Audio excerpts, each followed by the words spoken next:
Karena kalau ke bea cukai kan sudah clear. Saya bilang ke mereka, kalau Anda nggak bisa perbaikin dalam waktu setahun dari kemarin, ada kemungkinan besar bea cukai akan dirumahkan seluruh pegawainya. Kalau tak, jadi mungkin dia dirumahin aja sampai pensiun, nggak dibayar.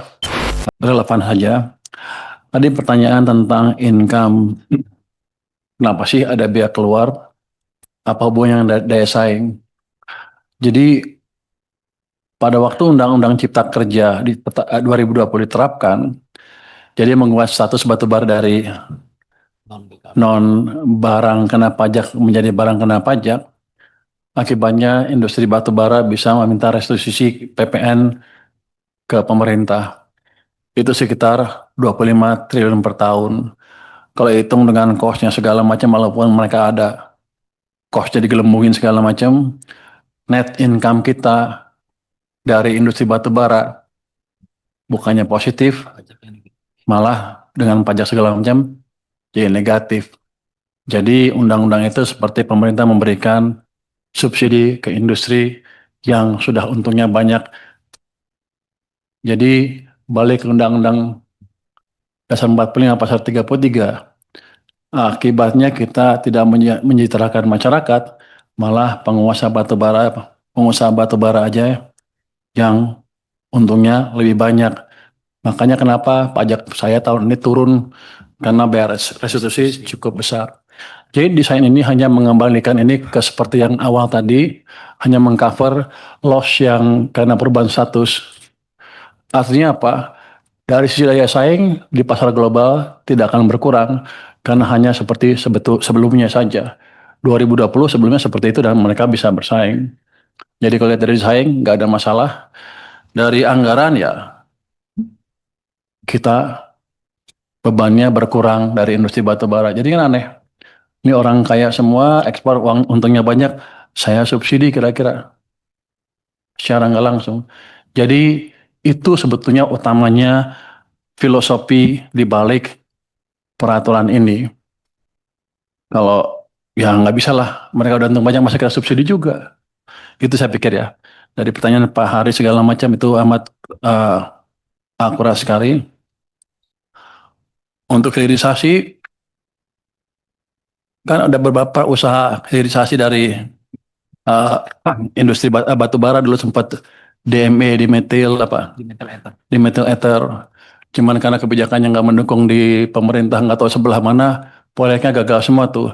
PTBA gagal, terus ada perusahaan dari Amerika Aero apa gitu. Ahli di metil ether, di metil ini terbesar di Amerika. Udah siap investasi, nggak juga nggak jalan karena emang saya nggak tahu di mana salahnya. Waktu itu emang semangat untuk hilirisasinya tidak betul-betul dijalankan dengan baik. Ke depan dengan adanya ini, kalau ada lagi perusahaan itu masuk lagi, saya akan pastikan mereka dapat insentif yang pas kalau perlu, sehingga mereka bisa betul-betul investasi di sini. Orang kita selalu bilang itu merugikan, itu merugikan, itu merugikan. Saya nggak tahu yang bergerak siapa, industri batu baranya atau konsumen dalam negeri, saya nggak tahu. Tapi basically minat ke sana selalu ada dan kita selalu mempersulit. Nanti kita Kementerian Perekonomian sudah melaunching tim debottlenecking di sana kan, Satgas debottlenecking. Saya pikir ke depan hal-hal seperti itu nggak akan terulang lagi. Untuk under invoicing tadi dari Golkar ya dari Demokrat juga. Apa yang sudah saya lakukan? Apa kita santai-santai aja setelah ada temuan seperti itu di lapangan? Jadi sekarang kita sedang revamp itu bea cukai kita, termasuk seluruh sistem IT-nya. Kita punya Simbara yang terdiri dari berbagai komponen kan, dari ESDM ada sistemnya, dari bea cukai, dari pajak ada sistemnya semua. Cuman sekarang ngakunya terintegrasi, tapi belum terintegrasi betul. Saya sudah buat tim 10 ya di LNSW, Lembaga Nasional Single Window, untuk memperbaiki itu dari waktu ke waktu. Dan mereka laporan saya sekarang setiap minggu. Progresnya seperti apa? Sudah lebih baik, mereka dapat temuan-temuan baru, tapi belum sampai ke level yang ideal. Di Bea Cukai juga sistem IT-nya kita perbaiki sekarang. Kita udah beli scanner-scanner baru ditaruh di Jakarta, di Pelabuhan Tanjung Perak ya Surabaya, Surabaya, di Semarang kan, di Semarang, Belawan. Belawan juga udah kita kasih. Tapi biasanya di sana kan scanning di sana aja udah. Saya mau tarik begitu di scanning dapat gambarnya, dapat langsung ke pusat. Jadi pusat bisa melihat langsung barangnya apa. Dan ada langkah lagi biasanya sih kalau udah dideteksi di lapangan, dikasih, ditanya harganya berapa, apa pas nggak harganya segala macam. Biasanya di lokasinya di sana di tempatnya di Tanjung Perak atau di Semarang atau di Belawan. Sekarang kita akan tarik ke Jakarta di mana yang memutuskan hanya Jakarta sehingga daerah nggak bisa main-main lagi. Itu sistemnya sedang kita kembangkan. Mungkin Maret tahun depan sudah berjalan dengan penuh. Jadi kita keluarkan cukup banyak sumber daya untuk memastikan itu berjalan. Karena kalau ke Bea Cukai kan sudah clear. Saya bilang ke mereka, kalau Anda nggak bisa perbaikin dalam waktu setahun dari kemarin, ada kemungkinan besar Bea Cukai akan dirumahkan seluruh pegawainya. Kalau tak, jadi mungkin dia dirumahin aja sampai pensiun, nggak dibayar. Nggak tahu dibayar apa nggak? Mau nggak kita bayar lah. Rugi gua kalau bayar loh. Tapi dengan semangat seperti itu, saya pikir orang kita cukup pintar kalau digebuk sedikit, gebuk banyak juga, apalagi kalau digebuk banyak. Jadi dengan ke depan harusnya penyelundupan permainan HS score akan berkurang secara signifikan. Kalau nol sih nggak mungkin kan kelihatannya ya. Ini kan kita nggak hidup di dunia yang ideal. Akan berkurang secara signifikan. Untuk yang tadi juga yang yang PAME, itu sekarang udah kita panggil tuh pengusaha FAME di seluruh Jakarta, di Indonesia ke Jakarta. Kita bilang ke mereka aturan kita begini, begini, begini. Kita nggak akan deviate dari aturan itu. Anda siap-siap aja. Kalau Anda mau berbisnis terus, ikut aturan kami. Kalau enggak, saya hajar dia. Jadi setiap ada pelanggaran-pelanggaran itu, kami dapat namanya, termasuk yang sibuk-sibuk, yang ribut-ribut di Medsos. medsos tentang Balpres. Kami dapat namanya, kami investigasi pajaknya seperti apa. Ternyata banyak dari mereka nggak bayar pajak. Saya datangin orangnya ke sana untuk suruh bayar pajak. Jadi ini harus fair. Kalau mereka nyerang ya harus bersih. Kalau mereka nyerang-nyerang aja untuk menghindari menutupi kejahatannya, saya hajar dari pajak. Itu ternyata boleh saya main di pajak. Emang nggak bayar pajak. SPT-nya 0000 selama 5 tahun berturut-turut berarti nggak bayar pajak. Ada yang selalu nihil padahal punya gudang banyak sekali. Jadi jangan main-main lagi dengan pemerintah.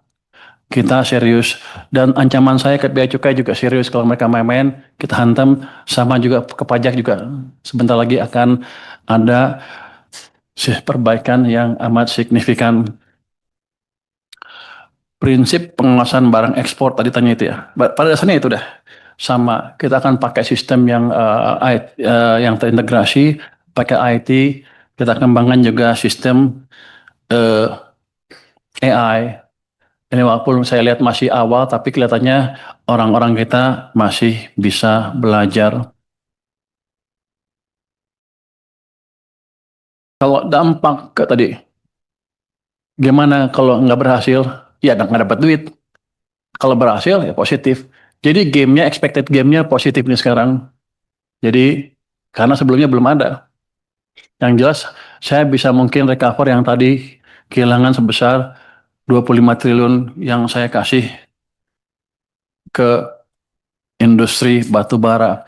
Rupanya industri batu bara cukup canggih sehingga mereka bisa melobi pemerintah pada waktu itu ke undang-undang dan DPR sehingga hal ini bisa lolos.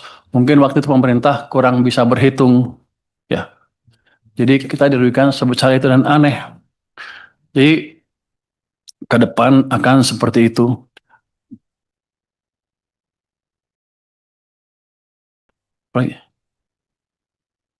Yang utama apa?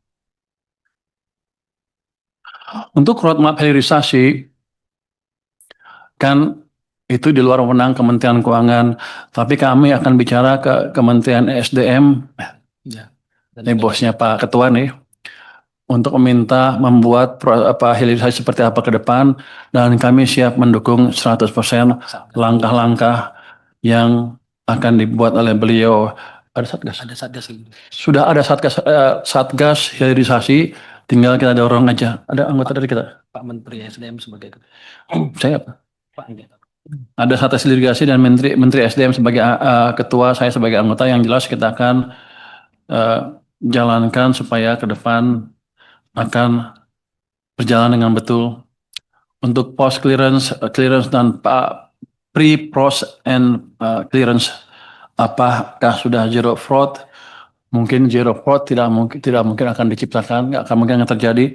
Tapi kita tingkatkan semaksimal mungkin sehingga orang-orang kita tidak bermain-main lagi. Karena saya kasih tahu mereka, kalau mereka main-main risikonya clear sekali. Untuk HS number, biasanya kalau batu bara kan ada berat dan kalorinya. Selama ini kita bea cukai tidak bisa periksa tuh kalau ekspor. Kapalnya udah berangkat, baru kita bisa tahu kalorinya berapa. Saya sudah minta ke Pak Dirjen untuk memastikan kapal nggak bisa berangkat sebelum kita tahu barang yang dinaikkan seperti apa.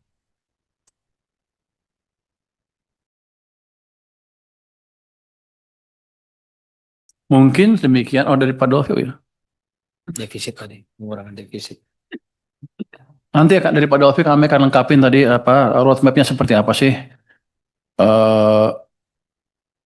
untuk downstream industrinya dengan satgas hilirisasi tadi. Nanti saya akan itu, dan saya akan pastikan berjalan, apalagi kalau ada industri yang mau masuk atau perusahaan besar yang mau masuk. Saya tahu kita udah 2 kali gagal gara-gara ketidakjelasan posisi kita dalam mendukung hilirisasi ini. Untuk dari Pak Fauzi Amro, untuk minuman manis dalam kemasan, kenapa saya tidak presentasikan sekarang? Memang kami belum akan menjalankannya. Kami akan jalankan dan mulai memikirkannya ketika ekonomi sudah dalam keadaan lebih baik dari sekarang. Saya pikir kalau ekonomi sudah tumbuh 6% lebih, kami akan datang ke sini untuk mendiskusikan cukai seperti apa yang pantas diterapkan. Kalau sekarang saya pikir ekonomi masyarakat belum cukup kuat. Mungkin demikian Pak Ketua, sebelum kami. ditutup Pak Menteri.